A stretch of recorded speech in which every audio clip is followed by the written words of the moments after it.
Friends, ಎಲ್ಲರಿಗೂ ನಮಸ್ಕಾರ. Welcome back to our YouTube channel Nandini Kannada blogs. ಎಲ್ಲರೂ ಹೇಗಿದ್ದೀರಾ? ಚೆನ್ನಾಗಿದ್ದೀರಾ ಅಂತ ಅಂದ್ಕೊಂಡಿದ್ದೀನಿ. ನಾನು ಕೂಡ ತುಂಬ ಚೆನ್ನಾಗಿದ್ದೀನಿ. ಇದು ಬಂದ್ಬಿಟ್ಟು ನನ್ನ ತಂಗಿ ಮದುವೆ ದಿನದ್ದು, ಅಂದರೆ ಮದುವೆ ದಿನ, ರಿಸೆಪ್ಷನ್ ಇದ್ದಿದ್ದ ದಿನ. ಸೊ ಇಂದಿದ್ದ ದಿನ ಮೆಹಂದಿದ್ದು ಎಲ್ಲ ಆಯಿತು. ಸೊ ಲೇಟಾಗಿ ಮಲಗಿದ್ದು, ಬೇಗ ಹೇಳಬೇಕು ಅಂತ. ಸೊ ನಾವು ಇದ್ದಾಗೆಲ್ಲ 5 ಗಂಟೆ ಆಗಿತ್ತು. ಯಾಕೆಂದರೆ ಬೇಗ ಎದ್ದಿದ್ದು ಅಂದರೆ ನಾವು ಸ್ಟಿಚಿಂಗ್ಗೆ ಬ್ಲೌಸ್ ಕೊಟ್ಟಿದ್ವಲ್ಲ, ಅವರು ಮದುವೆ ಇದ್ದಿದ್ದು ಬುಧವಾರ ಗುರುವಾರ, ಸಂಡೇ ಕೊಡ್ತೀವಿ ಅಂತ ಹೇಳಿದರು. ಬಟ್ ಇನ್ನು ಹುಕ್ಸ್ ಎಲ್ಲ ಹಾಕೋದಿದ್ದಾವೆ ಅಂತ ಡಿಲೇ ಮಾಡಿಬಿಟ್ರು. ಭಾನುವಾರ ಆಗಿ ಸೋಮವಾರ ಹೋಗೋಕ್ಕಾಗಲಿಲ್ಲ ನಮ್ಮ ಮನೇಲಿ, ಅದಕ್ಕೋಸ್ಕರ ತಂದಿರಲಿಲ್ಲ. ಆ್ಯಂಡ್ ಮಂಗಳವಾರ ಈ ಮೆಹಂದಿ ಶಾಸ್ತ್ರ ಎಲ್ಲ ನಡೆಯೋಕ್ಕಿಂತ ಮುಂಚೆ ನಾವು ಅಪ್ಪ ಅಮ್ಮ ಹೋಗಿ ತೊಗೊಂಬಂದರು. ಬಟ್ ಆ ಗಡಿ ಬಿಡಿಲಿ ಮೆಹಂದಿ ಶಾಸ್ತ್ರ, ಹಳದಿ ಶಾಸ್ತ್ರ ಎಲ್ಲ ಇದ್ದಿದ್ದರಿಂದ ಆ ಸೀರೆದು ಬ್ಲೌಸ್ ಮ್ಯಾಚಿಂಗ್ ಎಲ್ಲ ಮಾಡಿಕೊಂಡು ಇಟ್ಕೊಳಕ್ಕಾಗಿರಲಿಲ್ಲ. ಫಸ್ಟೇ ನಾವೆಲ್ಲ ಜ್ಯುವೆಲ್ಲರೀಸು ಯಾವ್ಯಾವ ಬಟ್ಟೆ ತೊಗೊಳೋದು, ಅಲ್ಲಿ ನೈಟ್ ಸ್ಟೇ ಮಾಡೋದು, ಇಟ್ಕೊಳೋಕ್ಕೆ ಸೀರೆಗಳು ಎಲ್ಲ ಪ್ಯಾಕ್ ಮಾಡಿ ಇಟ್ಟಿದ್ದು. ಆ್ಯಂಡ್ ಬ್ಲೌಸ್ಗಳು ಮಾತ್ರ ಇಟ್ಟಿರಲಿಲ್ಲ. ಅದಕ್ಕೋಸ್ಕರ ಬ್ಲೌಸ್ಗಳ್ನ ಅದಕ್ಕಾಗಿ ಇಡ್ತಾಯಿದ್ದೋ. ಸೊ ಅದಕ್ಕೋಸ್ಕರ ಬೇಗ ಎದ್ದಿದ್ದು. ಅವತ್ತು ನೈಟ್ ಆಗಿರಲಿಲ್ಲ ಅಂತ ಮಾರ್ನಿಂಗ್ ಬೇಗನೆ ಎದ್ದು ಎಲ್ಲ ಕೆಲಸ ಮಾಡ್ತಾಯಿದ್ದೋ. ಹಂಗೂ ಹಿಂಗೂ ಎಲ್ಲ ಜೋಡಿಸ್ಕೊಂಡು ಇಟ್ಕೊಳೋ ಅಷ್ಟೊತ್ತಿಗೆ ತುಂಬ ಲೇಟೇ ಆಗೋಯಿತು. ಒಂದೊಂದ್ಸತಿ ಈಗ ಆಗ್ಬಿಡುತ್ತೆ ಅಲ್ವಾ. ಸೊ ಅವರು ಟೈಲರವರು ಬೇಗ ಕೊಟ್ಟಿದ್ರೆ ಬೇಗ ಆಗಿರೋದೇನೋ. ಸೊ ನಾವು ಸ್ಟಿಚಿಂಗ್ ಮಾತ್ರ ಕೊಟ್ಟಿದ್ದು, ಡಿಸೈನ್ ಎಲ್ಲ ಬೇರೆ ಕಡೆ ಮಾಡಿಸಿ ಸ್ಟಿಚಿಂಗ್ ಮಾತ್ರ ಕೊಟ್ಟಿದ್ದು. ಸೊ ಡಿಸೈನ್ ಮಾಡೋದು ಅವ್ರು ಮಾಡೋದು ಲೇಟಾಯಿತು, ಹಂಗಾಗಿ ಎಲ್ಲ ಲೇಟೇ ಆಗೋಯಿತು. ಹಂಗೂ ಹಿಂಗೂ ಮಾಡಿ ಎಲ್ಲ ಪ್ಯಾಕ್ ಮಾಡ್ದೋ. ಅದಾದಮೇಲೆ ಎಲ್ಲ ಮನೆ ಹತ್ರ ಹೂವು ಎಲ್ಲ, ಚಪ್ಪರಕ್ಕೆ ಹೂವು ಎಲ್ಲ ಹಾಕಿ ರೆಡಿ ಮಾಡ್ತಾಯಿದ್ರು. ಸೊ ನಾವು ತಿಂಡಿ ಎಲ್ಲ ಮುಗಿಸ್ಕೊಂಡು ರಂಗೋಲಿ ಎಲ್ಲ ಬಿಟ್ಟು ಅದಕ್ಕೆ ಕಲ್ಲರೆಲ್ಲ ಅಪ್ಲೈ ಮಾಡೋಕ್ಕೆ ಸ್ಟಾರ್ಟ್ ಮಾಡ್ದೋ. ಸೊ ನಾವೆಲ್ಲ ಹಾಕ್ಬೇಕಾದ್ರೆ ನನ್ನ ಮಗಳು ಸುಮ್ಮನೆ ಇರ್ತಾಳೆ, ಅವಳು ನಾನು ಹಾಕಬೇಕು ಅಂತ ಸ್ಟಾರ್ಟ್ ಮಾಡಿದ್ಲು. ಸೊ ಫೈನಲಾಗಿ ಈ ಥರ ಹಾಕಿದ್ದೋ ರಂಗೋಲಿನ. ಸೊ ಎಲ್ಲ ರೆಡಿಯಾಗಿತ್ತು, ಲೇಟಾಗೋಯಿತು. ನಾವು ರಂಗೋಲಿ ಎಲ್ಲ ಹಾಕಿ ಫಿಲ್ ಮಾಡೋ ಅಷ್ಟೊತ್ತಿಗೆ ಸೊ ನಮ್ಮ ಅಕ್ಕಪಕ್ಕ ಇದ್ದ ಮನೆಯವರೆಲ್ಲ ಬಂದು ಹಾಕ್ಕೊಟ್ಟು ಹೋದರು. ಅದಾದಮೇಲೆ ಎಲ್ಲ ರೆಡಿ ಆಗ್ತಾಯಿದ್ದು, ಒಬ್ಬೊಬ್ಬರೇ ಸ್ನಾನ ಮಾಡಿ ರೆಡಿ ಆಗ್ತಾಯಿದ್ದು. ನನ್ನ ತಂಗಿ ಅಷ್ಟೊತ್ತಿಗೆ ಸ್ನಾನ ಮಾಡಿ ಪೂಜೆ ಎಲ್ಲ ಮಾಡಿ ರೆಡಿ ಆಗ್ತಾಯಿದ್ಲು. ಇನ್ನೇನು ನಾವು ತುಂಬ ದೂರ ಹೋಗಬೇಕಾಯಿತು, ಚನ್ನಪಟ್ಟಣ. ನಾವು ಇರೋದು ಗುಬ್ಬಿಯಿಂದ ಚನ್ನಪಟ್ಟಣ ಅಂದರೆ ತುಂಬ ದೂರ, 2 ಅವರು 3 ಅವರ್ ಜರ್ನಿ ಆಗುತ್ತೆ ಅಂತ ಹೊರಟೋ. ಸೊ ಪೂಜೆ ಎಲ್ಲ ಮುಗಿಸಿ ನನ್ನ ತಂಗಿ ರೆಡಿ ಆಗ್ತಾಯಿದ್ಲು. ಸೊ ಮದುವೆಗೆ ಮಾಡಿಸಿದ ಒಡವೆ ಆ್ಯಂಡ್ ಇನ್ವಿಟೇಷನ್ ಕಾರ್ಡು ಆ್ಯಂಡ್ ಬಟ್ಟೆ ಎಲ್ಲ ಇಕ್ಕಿ, ಮದುವೆಗೆ ಹಾಕೋಣ ಬಟ್ಟೆ ಎಲ್ಲ ಇಕ್ಕಿ ಪೂಜೆ ಮಾಡ್ತಾರೆ ನಮ್ಮ ಕಡೆ. ಸೊ ಅದೆಲ್ಲ ಆದಮೇಲೆ ನನ್ನ ತಂಗಿ ರೆಡಿಯಾಗಿದ್ಲು. ಅಷ್ಟರೊಳಗೆ ಫೋಟೋಗ್ರಾಫರ್ ಬಂದರು. ಹೋಗೋಕ್ಕಿಂತ ಮುಂಚೆ 1-2 ಫೋಟೋ ತೆಗಿಯೋಕ್ಕೆ ಅವರು ಕರ್ಕೊಂಡೋಗಿ ಫೋಟೋಶೂಟ್ ಮಾಡ್ತಾಯಿದ್ರು. ಅಷ್ಟೊತ್ತಿಗೆ ನಾವು ಎಲ್ಲ ರೆಡಿಯಾಗಿದ್ದು. ಸೊ ನಾವು ಕಾರೆಲ್ಲ ಏನೂ ಬುಕ್ ಮಾಡಿರಲಿಲ್ಲ, ತುಂಬ ಜನ ಇದ್ದಲ್ಲ ಮನೆಯಿಂದ ಹೋಗೋಕ್ಕೆ. ಸೊ ನಮ್ಮ ಊರವ್ರಿಗೆಲ್ಲ ಬಸ್ ಬುಕ್ ಮಾಡಿದ್ದು. ಅದು ಒಂದು 5 ಗಂಟೆ ಹಂಗೆ ಬರೋಕ್ಕೆ ಹೇಳಿ, ಸೊ ಇದನ್ನು 1 ಗಂಟೆ 2 ಗಂಟೆಗೆ ಬರೋಕ್ಕೆ ಹೇಳಿದ್ದು. ಅಷ್ಟೊತ್ತಿಗೆ ಬಂದಿತ್ತು. ಸೊ ಎಲ್ಲರೂ ಟಿ ಟಿಗೆ ಹತ್ಕೊಂಡು, ಕಾರಲ್ಲಾದರೆ ಆಗೋಲ್ಲ, 1, 2, 3 ಬೇಕಾಗ್ಬಿಡುತ್ತೆ ಅಂದ್ಬಿಟ್ಟು ಒಂದೇ ಸರಿ ಟಿ ಟಿ ಗಾಡಿನೇ ಮಾಡಿಬಿಟ್ಟಿದ್ದು. ಸೊ ಅದರಲ್ಲೇ ಹೋಗೋಣ ಎಲ್ಲರೂ ಅಂದ್ಬಿಟ್ಟು ಅದು ನಾವು ಹೊರಟಿದ್ದು ಲೇಟಾಯಿತು. ನಾವು ಮನೆ ಬಿಟ್ಟಾಗ 3:30 ಆಗ್ತಾ ಬರ್ತಿತ್ತು. ಲೇಟಾಗುತ್ತೆ ಅಂದ್ಕೊಂಡೆ ಹೊರಟು. ಸೊ ಅದಾದಮೇಲೆ ಲಾಸ್ಟ್ ಅವಳ ಕೈಲಿ ಪೂಜೆ ಮಾಡಿಸಿ, ಅಪ್ಪ ಅಮ್ಮನ ಆಶೀರ್ವಾದ ತೆಗೆಸ್ಕೊಂಡು ಮಾಡಿಸಿ ಕರ್ಕೊಂಡೋದು. ನಮ್ಮ ಅಪ್ಪ ಅಂತೂ ಹತ್ತೇ ಬಿಟ್ಟರು. ನನ್ನ ಮದುವೆಲೂ ಹಿಂಗೆ ಆಯಿತು, ಸಿಕ್ಕಾಪಟ್ಟೆ ಹತ್ಬಿಟ್ಟಿದ್ರು ನಮ್ಮಪ್ಪ. ಅದೆಲ್ಲ ಆದಮೇಲೆ ಹೊರಟು ಟಿ ಟಿ ಗಾಡೀಲಿ. ನಮ್ಮೂರು ಮಾರಮ್ಮ, ಅಂದರೆ ನಮ್ಮೂರು ಗ್ರಾಮ ದೇವತೆ ಪೂಜೆ ಮಾಡಿಸ್ಕೊಂಡು, ಆ್ಯಂಡ್ ನಮ್ಮ ಮನೆ ದೇವರು ನಲ್ಲುರಂಗ ಆ್ಯಂಡ್ ಮಾರಮ್ಮ ತಾಯಿ ಗುಡ್ಡದ ರಂಗ ಅಂದರೆ ಬೆಟ್ಟದ ಮೇಲಿದೆ ನಮ್ಮ ಮನೆ ದೇವರು. ಸೊ ಅದಕ್ಕೆಲ್ಲ ಪೂಜೆ ಮಾಡಿಸ್ಕೊಂಡು ಹೋಗೋಣ ಅಂತ ಹೋದೋ. ಬಟ್ ಅಲ್ಲಿ ಬಾಗಿಲಾಕಿತ್ತು, 3:30-4 ಗಂಟೆ ಅಲ್ವಾ ಬಾಗಿಲಾಕಿತ್ತು. ಸೊ ಬಾಗಿಲಿಗೆ ಪೂಜೆ ಮಾಡಿಕೊಂಡು ಹೊರಟೋ ನಾವು. ನಮ್ಮ ಅಪ್ಪ ಹಂಗಾದ್ರು ಲೇಟ್ ಆಯಿತು ಬರ್ರಿ ಬೇಗ ಬರ್ರಿ ಬರ್ರಿ ಅಂತಿದ್ರು ಎಲ್ಲರೂ. ಶುಭ ಕಾರ್ಯಕ್ಕೆ ಹೋಗ್ಬೇಕಾದ್ರೆ ಪೂಜೆ ಮಾಡ್ಕೊಂಡು ಹೋಗಬೇಕು ಅನ್ನೋದು ಇದೆಯಲ್ವ, ಅದಕ್ಕೋಸ್ಕರ ಪೂಜೆ ಮಾಡಿಕೊಂಡು ಲೇಟಾದರೂ ಪರವಾಗಿಲ್ಲ ಒಂದು ಅರ್ಧ ಗಂಟೆ ನಿಧಾನಕ್ಕೆ ಹೋಗೋಣ ಅಂದ್ಬಿಟ್ಟು ಪೂಜೆ ಮಾಡ್ಕೊಂಡು ಹೋಗ್ತಾಯಿದ್ದೋ. ಆ್ಯಂಡ್ ಕಳಸನೂ ಕೂಡ ದೇವಸ್ಥಾನದಿಂದನೇ ಮನೇಲಿ ಕಳಸ ಸ್ಥಾಪನೆ ಮಾಡಿರ್ತಾರೆ ಮದುವೆಯಲ್ಲಿ, ದೇವಸ್ಥಾನದ ಹತ್ರನೇ ಇಂದನೇ ಪೂಜೆ ಮಾಡ್ಕೊಂಡು ತೊಗೊಂಡು ಹೋಗಬೇಕು ಅಂತ. ಮನೆಯಲ್ಲೂ ಪೂಜೆ ಮಾಡಿರ್ತಾರೆ, ಬಟ್ ದೇವಸ್ಥಾನದಲ್ಲೂ ಪೂಜೆ ಮಾಡಬೇಕು ಅಂತ ಹೇಳ್ತಾರೆ. ಸೊ ಅಲ್ಲಿ ಮಾರಮ್ಮನ ಪೂಜೆ ಮುಗಿಸ್ಕೊಂಬಂದು ಇಲ್ಲಿ ರಂಗನಾಥ ಸ್ವಾಮಿ ಬೆಟ್ಟದ ಮೇಲೆ ಹೋಗೋಕ್ಕಾಗಲಿಲ್ಲ, ಇಲ್ಲಿ ಮೆರೆದೇರು ಅಂತ ಇದೆ, ಅದು ಪೂಜೆ ಮುಗಿಸ್ಕೊಂಡು ಆ್ಯಂಡ್ ಕಳಸ ಹಿಂದಿರುಗಿಸ್ಬೇಕಿತ್ತು ಮನೇಲೆ. ಕಳಸ ನಾವು ತಗೊಂಡೋಗಂಗಿಲ್ಲ, ಗಂಡಿನ ಕಡೆಯವ್ರು ಮದುವೆ ಮಾಡ್ತಿರೋದ್ರಿಂದ ಅವ್ರು ತರ್ತಾರೆ. ಸೊ ಅದಕ್ಕೋಸ್ಕರ ಕಳಸನ ನಮ್ಮ ಚಿಕ್ಕಪ್ಪ ನಮ್ಮಮ್ಮ ಹೋಗಿ ಇಟ್ಟು ಮನೆ ಹತ್ರ ಬೀಗ ಹಾಕ್ಕೊಂಬಂದರು. ಅಷ್ಟಲಿವರೆಗೂ ನಾವು ವೆಯ್ಟ್ ಮಾಡ್ತಾಯಿದ್ದೋ. ನಮ್ಮಮ್ಮ ನಮ್ಮ ಚಿಕ್ಕಪ್ಪ ಬಂದು ನಮ್ಮಮ್ಮನ ಬಿಟ್ಟೋದ್ರು. ನಮ್ಮ ಚಿಕ್ಕಪ್ಪ ಬಸ್ಸಲ್ಲಿ ಊರ ಜನನೆಲ್ಲ ಕರ್ಕೊಂಬರೋಕ್ಕೆ ಅಲ್ಲೇ ಉಳ್ಕೊಂಡಿದ್ರು. ಇನ್ನೇನು ಒಂದು ಅರ್ಧ ಗಂಟೆ 1 ಅವರಲ್ಲಿ ಅವರು ಬರೋರಿದ್ದರು. ಸೊ ಅದೆಲ್ಲ ಆದಮೇಲೆ ನಾವು ಹೊರಟು ಬೇಗ ಟಿ ಟಿ ಡ್ರೈವರ್ ತುಂಬ ಚೆನ್ನಾಗಿ ಡ್ರೈವ್ ಮಾಡಿದ್ರು, ಬೇಗ ಫಾಸ್ಟಾಗಿ ಬೇಗನೆ ಬಂದು 5:30 ಅಷ್ಟರಾಗೆಲ್ಲ ನಾವು ಚೌಟ್ರಿ ರೀಚ್ ಆಗಿದ್ದೋ. ಅಲ್ಲಿಗೆ ಬಂದಿದ್ದ ತಕ್ಷಣ ಮೇಕಪ್ ಮಾಡೋಕ್ಕೆ ಸ್ಟಾರ್ಟ್ ಮಾಡಿದರು. ಮೇಕಪ್ಪರು ಕೂಡ ನಮ್ಮ ಜೊತೆನೇ ಬಂದಿದ್ದರು, ನಮ್ಮೂರವರೇ ಆಗಿದ್ದರಿಂದ ಅವ್ರಿಗೆ ಬೇರೆ ಏನು ಅಂದ್ಬಿಟ್ಟು ನಮ್ಮ ಜೊತೆನೇ ಬಂದಿದ್ದರು ಅವರು ಕೂಡ. ಅವರು ನನ್ನ ತಂಗಿಗೆ ಮೇಕಪ್ ಮಾಡೋಕ್ಕೆ ಸ್ಟಾರ್ಟ್ ಮಾಡಿದ್ದು. 3 ಜನ ಬಂದಿದ್ದರು. ಒಬ್ಬರು ಹೇರ್ ಸ್ಟೈಲ್ ಮಾಡ್ತಿದ್ರು, ಒಬ್ಬರು ಮೇಕಪ್ಪು, ಇನ್ನೊಬ್ಬರು ಹೆಲ್ಪ್ ಮಾಡ್ತಾಯಿದ್ರು. ಆ್ಯಂಡ್ ಅದ್ರ ಜೊತೆಗೆ ನಾನು ನನ್ನ ಮಗಳನ್ನ ರೆಡಿ ಮಾಡಿಬಿಡೋಣ ಅಂದ್ಬಿಟ್ಟು ಬೇಗ ಬೇಗ ರೆಡಿ ಮಾಡ್ತಾಯಿದ್ದೆ.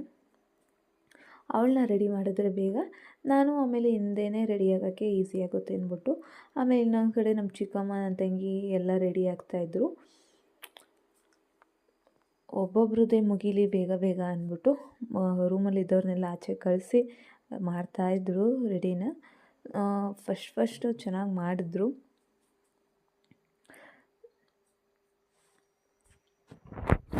ಆ್ಯಂಡ್ ಈ ಮೇಕಪ್ ಆರ್ಟಿಸ್ಟ್ ಬಗ್ಗೆ ಹೇಳಬೇಕು ಅಂದರೆ, ಇವಳು ನನ್ನ ಫ್ರೆಂಡು.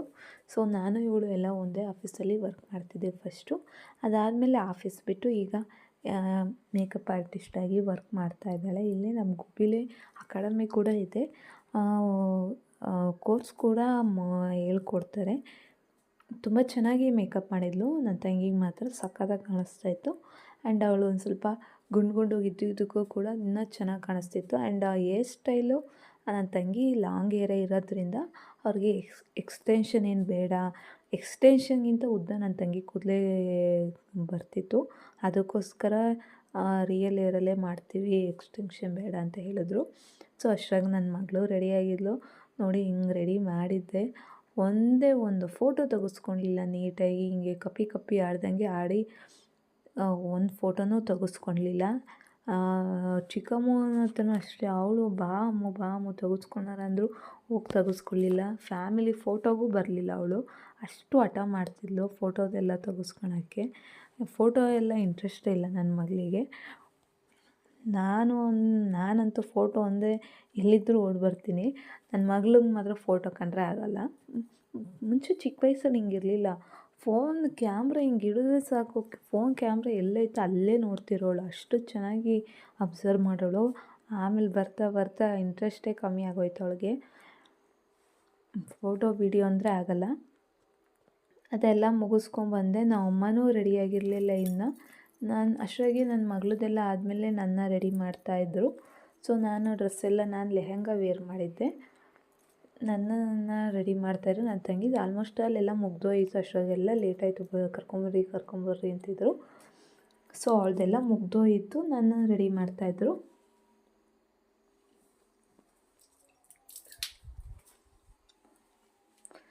ಸೊ ಫೈನಲಾಗಿ ನನ್ನ ತಂಗಿ ಹಿಂಗೆ ಕಾಣಿಸ್ತಾಯಿದ್ಲು. ಅವಳಿಗೆ ರಿಯಲ್ ಹೇರಲ್ಲೇ ಕರ್ಲಿಂಗ್ ಮಾಡ್ತಾಯಿದ್ರು, ತುಂಬ ಚೆನ್ನಾಗಿ ಕಾಣಿಸ್ತಾಯಿದ್ಲು. ಇನ್ನೊಂದು ಕಡೆ ನಮ್ಮ ಅಮ್ಮವರೆಲ್ಲ ರೆಡಿ ಆಗ್ತಾಯಿದ್ರು. ನಮ್ಮ ಅತ್ತೆಯರು ಎಲ್ಲ ಬಂದಿದ್ದವರೆಲ್ಲ ರೆಡಿಯಾಗಿ ಆಲ್ರೆಡಿ ಆಚೆ ಹೋಗಿ ಕುತ್ಕೊಂಡ್ಬಿಟ್ರು. ಸೊ ನನ್ನ ತಂಗಿ ಒಬ್ಬಳು ಹೋದರೆ ಇನ್ನು ರಿಸೆಪ್ಷನ್ ಸ್ಟಾರ್ಟ್ ಮಾಡೋದಿತ್ತು. ನಾನು ಇನ್ನೂ ರೆಡಿನೇ ಆಗಿರಲಿಲ್ಲ, ನನಗೆ ಆಗಿ ಸ್ಟಾರ್ಟ್ ಮಾಡಿದರು. ಸೊ ಬೇಗ ಮುಗಿಸಿದ್ರು. ಆ್ಯಂಡ್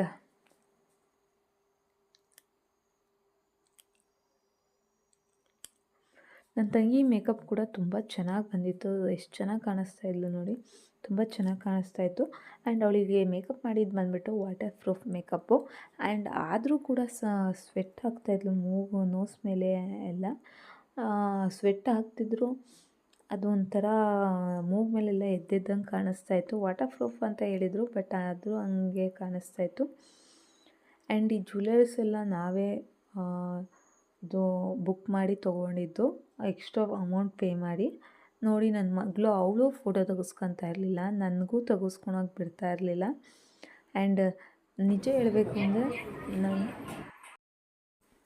ನನ್ನ ತಂಗಿ ಮೇಕಪ್ ಮಾತ್ರ ಸಿಕ್ಕಾಪಟ್ಟೆ ಚೆನ್ನಾಗಿ ಬಂದಿತ್ತು. ಆ್ಯಂಡ್ ನನ್ನ ಮೇಕಪ್ ಏನು ನಂಗೆ ಅಷ್ಟು ಇಷ್ಟ ಆಗಲಿಲ್ಲ. ಏನೋ ಒಂಥರ ಆಯಿಲ್ ಥರ ಕಾಣಿಸ್ತಾ ಇತ್ತು ಫೇಸು, ಅಷ್ಟು ನಂಗೆ ಇಷ್ಟ ಆಗಲಿಲ್ಲ.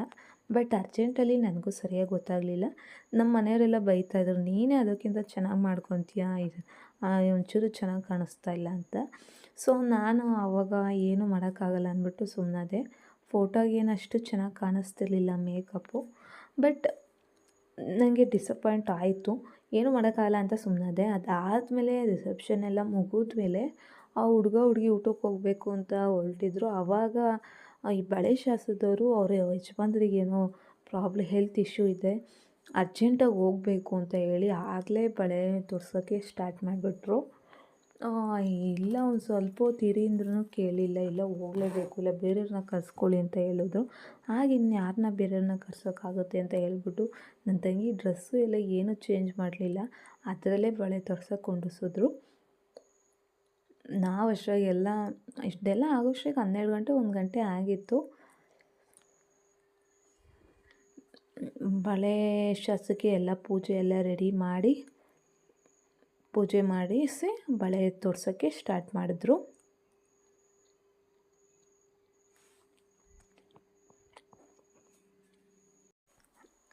ಅಂತೂ ಇಂತೂ ರಿಸೆಪ್ಷನ್ ಎಲ್ಲ ತುಂಬ ಚೆನ್ನಾಗಿ ಗ್ರ್ಯಾಂಡಾಗಿ ಆಯಿತು. ಸೊ ಆ್ಯಂಡ್ ಊಟನೂ ಕೂಡ ಅಷ್ಟೇ ತುಂಬ ಚೆನ್ನಾಗಿತ್ತು. ಅದೆಲ್ಲ ಶೂಟ್ ಮಾಡೋಕ್ಕಾಗಿಲ್ಲ. ಅವತ್ತು ನನ್ನ ಫೋನಲ್ಲಿ ಸ್ವಲ್ಪ ಪ್ರಾಬ್ಲಮ್ ಇತ್ತು, ಸ್ಟೋರೇಜ್ ಪ್ರಾಬ್ಲಮ್ ಆಗಿ ನನಗೆ ನಾನೇ ನನ್ನ ಫೋನಲ್ಲಿ ಫೋಟೋ ನಂದು ತಗೊಳಕ್ಕಾಗಲಿಲ್ಲ, ಅಷ್ಟು ಪ್ರಾಬ್ಲಮ್ ಆಗಿಬಿಟ್ಟಿತ್ತು. ಸೊ ಏನಾರ ವೀಡಿಯೋ ಮಾಡೋಕ್ಕೆ ಹೋದರೆ ಸ್ಟೋರೇಜ್ ಇಲ್ಲ ಅಂತ ಬರ್ತಿತ್ತು. ಯಾವ್ದಾರ ಒಂದೆರಡು ಆ್ಯಪ್ಸ್ನ ಅನ್ಇನ್ಸ್ಟಾಲ್ ಮಾಡಿ ಒಂದು ಸ್ವಲ್ಪ ವೀಡಿಯೋ ಮಾಡಬೇಕಿತ್ತು, ಹಂಗಾಗ್ಬಿಟ್ಟಿತ್ತು. ಸೊ ನಾನು ಅರ್ಜೆಂಟಿಗೆ ಎಲ್ಲವನ್ನೂ ಡಿಲೀಟ್ ಮಾಡೋಕ್ಕೂ ಆಗ್ತಿರ್ಲಿಲ್ಲ, ಯಾಕೆಂದರೆ ಅವಿನ್ನೂ ವೀಡಿಯೋಸ್ನ ಎಡಿಟ್ ಮಾಡಿರಲಿಲ್ಲ, ಮುಂಚೆ ಮಾಡಿರೋ ವೀಡಿಯೋಸ್ನ. ಏನು ಮಾಡೋಕ್ಕಾಗಲ್ಲ ಅಂದ್ಬಿಟ್ಟು ನಾನು ಫೋಟೋಸನ್ನೇ ತಗೊಳ್ಲಿಲ್ಲ. ನಿಜವಾಗ್ಲೂ ಹೇಳ್ತೀನಿ, ನನಗಂತೂ ತುಂಬ ಬೇಜಾರಾಗೋಯ್ತು ಅವಾಗ. ನನಗಂತೂ ಫೋಟೋ ತೊಗೊಳೋದಂದರೆ ತುಂಬ ಇಷ್ಟ. ನಾನು ಆವಾಗಲೇ ಹೇಳಿದ್ನಲ್ವ, ನನ್ನ ಮಗಳಿಗೆ ಫೋಟೋ ಅಂದರೆ ಆಗೋಲ್ಲ, ನನಗೆ ಫೋಟೋ ಅಂದರೆ ಹುಚ್ಚು ಅಂತ. ಅದೇ ರೀತಿ ಆಪೋಸಿಟ್ ಕ್ಯಾರೆಕ್ಟರ್ ನನ್ನ ಮಗಳು. ನನಗೆ ಫೋಟೋ ಅಂದರೆ ಇಷ್ಟ, ಅವಳಿಗೆ ಆಗೋಲ್ಲ. ಹಂಗೆ ನನ್ನ ತಂಗಿ ಥರ ಅವಳು. ನನ್ನ ತಂಗಿನೂ ಅಷ್ಟು ಫೋಟೋಸ್ ಎಲ್ಲ ಜಾಸ್ತಿ ಇಷ್ಟಪಡೋಲ್ಲ. ಯಾವಾಗಾರು ಒಂದೊಂದು ಸ್ವಲ್ಪ ರೆಡಿ ಆದಾಗ ಒಂದೆರಡು ತೊಗೊತಾಳೆ ಅಷ್ಟೇ. ನಾನು ಮಾತ್ರ ಯಾವಾಗಲೂ ಫೋಟೋ ತೊಗೊತಾನೆ ಇರ್ತೀನಿ. ಅದಾದಮೇಲೆ ಬಳೆ ಶಾಸ್ತ್ರ ಶುರು ಮಾಡಿದ್ರು, ಪೂಜೆ ಎಲ್ಲ ಮುಗಿಸಿ ಬಳೆ ತೋರ್ಸೋಕ್ಕೆ ಸ್ಟಾರ್ಟ್ ಮಾಡಿದ್ರು. ನನ್ನ ತಂಗಿದಾದಮೇಲೆ ಬಂದವರು ಎಲ್ಲರಿಗೂ ಬಳೆ ಹಾಕ್ಸ್ಕೊತಾ. ಸೊ ನಾನು ಕೂಡ ಬಳೆ ಹಾಕಿಸ್ಕೊಳ್ಲಿಲ್ಲ, ನಾನು ಬಳೆ ತೊಗೊಂಡೆ, ಕೈಗೆ ತೊಗೊಂಡು ಆಮೇಲೆ ಹಾಕ್ಕೊಂಡೆ. ನಾನೇ ಬಿಚ್ಚಿ ಮತ್ತು ವೇರ್ ಮಾಡಿ ತೆಗಿಯೋ ಥರ ಈಸಿಯಾಗಿರಲಿ ಅಂತ ನಾನೇ ತೊಗೊಂಡೆ, ಲೂಸಾಗಿರೋ ಸ್ವಲ್ಪ.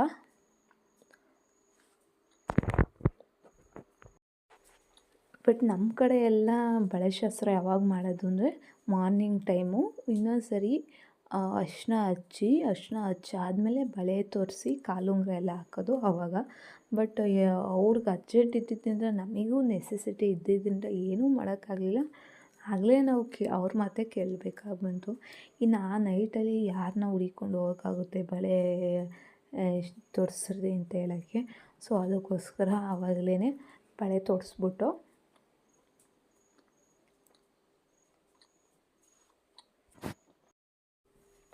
ಅದಾದಮೇಲೆ ನಮ್ಮ ಅತ್ತೆದೇರು, ನಮ್ಮಮ್ಮ, ನಮ್ಮ ಚಿಕ್ಕಮ್ಮ ಎಲ್ಲರೂ ಬಳೆ ತೋರಿಸ್ಕೊಳಕ್ಕೆ ಬಂದರು. ಸೊ ಬಳೆ ಅಂದರೆ ಎಲ್ಲರೂ ಏನು ಕೈ ತುಂಬ ತೊಟ್ಕೊಳಲ್ಲ, ಕಪ್ಪು ಬಳೆ, ನಮ್ಮ ಕಡೆ ಕಪ್ಪು ಬಳೆ ಹಾಕೋದು, ಒಂದು ಎರಡೆರಡು ಹಾಕ್ಸ್ಕೊತಾರೆ ಅಷ್ಟೇ.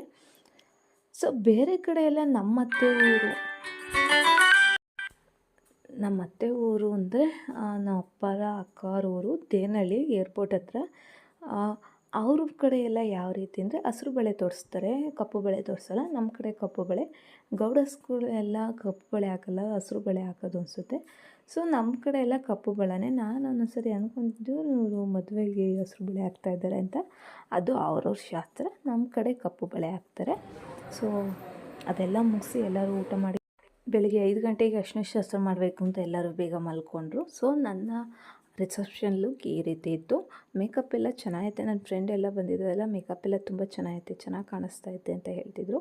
ಬಟ್ ನನಗೇನು ಅಷ್ಟು ಇಷ್ಟ ಆಗಲಿಲ್ಲ. ಅವರೆಲ್ಲ ಚೆನ್ನಾಗೈತೆ ಅಂತ ಹೇಳಿದಷ್ಟೇ. ನನ್ನ ಲುಕ್ ಹೇಗಿದೆ ಅಂತ ನೀವು ತಿಳಿಸಿ. ಇನ್ನೂ ಯಾರೆಲ್ಲ ನನ್ನ ಚಾನಲ್ ಸಬ್ಸ್ಕ್ರೈಬ್ ಆಗಿಲ್ಲ, ಪ್ಲೀಸ್ ಸಬ್ಸ್ಕ್ರೈಬ್ ಮಾಡ್ಕೊಳ್ಳಿ ಆ್ಯಂಡ್ ಲೈಕ್ ಮಾಡಿ, ಶೇರ್ ಮಾಡಿ, ಕಮೆಂಟ್ ಮಾಡಿ. ಈ ವಿಡಿಯೋ ಇಷ್ಟ ಇದ್ದರೆ ಪ್ಲೀಸ್ ಸಬ್ಸ್ಕ್ರೈಬ್ ಮಾಡ್ಕೊಳ್ಳಿ. Thank you so much.